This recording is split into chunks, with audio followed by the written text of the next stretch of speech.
वालेकुम चाचा खुदन। वालेकुम सलाम सेठे। क्या हाल है? हाल भला है। आज सुना है कि तू चाय बना रहा है। ये चाय पिला अच्छा, चाय बनती किस तरह है? चाय चाय में क्या क्या डालते हैं? खीर चालता है, पत्ती चालता है, खंड चालता है और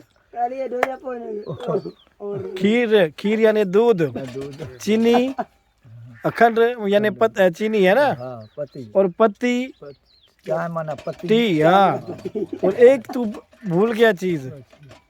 चाय बना रहे हो, 4 चीजें मैंने बताई ना तुझे। हाँ, चीनी, दूध, पत्ती और चौथी कौन सी चीज है?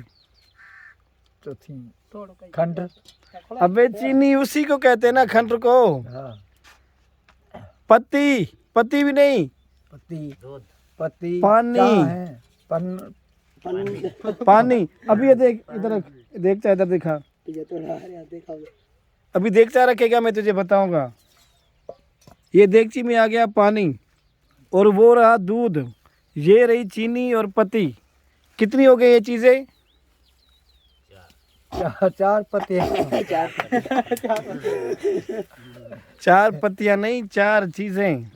अब ये देख, दूध डाल दिया और वो रही 2 चीजें डल गई, पानी और दूध। वो रही चीनी और पत्ती। बस ना थी बच्चा